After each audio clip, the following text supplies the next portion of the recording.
ഞാനിപ്പോൾ പറയാൻ പോകുന്ന ടെസ്റ്റ് പോസിറ്റീവ് ആണെങ്കിൽ അതിനർത്ഥം നിങ്ങൾക്ക് ഡിസ്ക് ഹെർണിയേഷൻ ഉണ്ട്, നിങ്ങൾ എത്രയും പെട്ടെന്ന് ഡോക്ടറെ കാണണം എന്നുള്ളതാണ്. അപ്പോൾ പലർക്കും ബാക്ക് പെയിൻ ഉണ്ട്. അപ്പോൾ ഈ ബാക്ക് പെയിൻ സീരിയസ് ആണോ അതോ ഡോക്ടറെ കാണണോ MRI എടുക്കണോ, ഇത് എപ്പോഴും ഒരു കൺഫ്യൂസിങ് ആയ കാര്യമാണ്.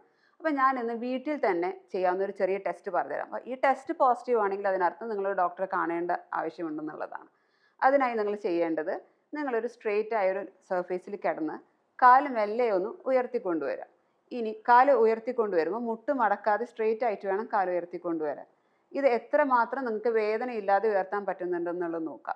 ഒരു 70 ഡിഗ്രിയോ അതിന് മേലെയോ നിങ്ങൾക്ക് അത് ഉയർത്താൻ പറ്റുന്നുണ്ടെങ്കിൽ വലിയ കുഴപ്പമില്ല. എന്നാൽ 70 ഡിഗ്രിക്ക് താഴെ തന്നെ നിങ്ങൾക്ക് പെയിൻ വരുന്നുണ്ടെങ്കിൽ അതിനർത്ഥം നിങ്ങളുടെ ഡിസ്കിൽ ബൾജ് ഉണ്ടാവാൻ സാധ്യതയും അത് നിങ്ങളുടെ നെർവിനെ കംപ്രസ് ചെയ്യുന്നുണ്ടെന്നാണ് ഇൻഡിക്കേറ്റ് ചെയ്യുന്നത്.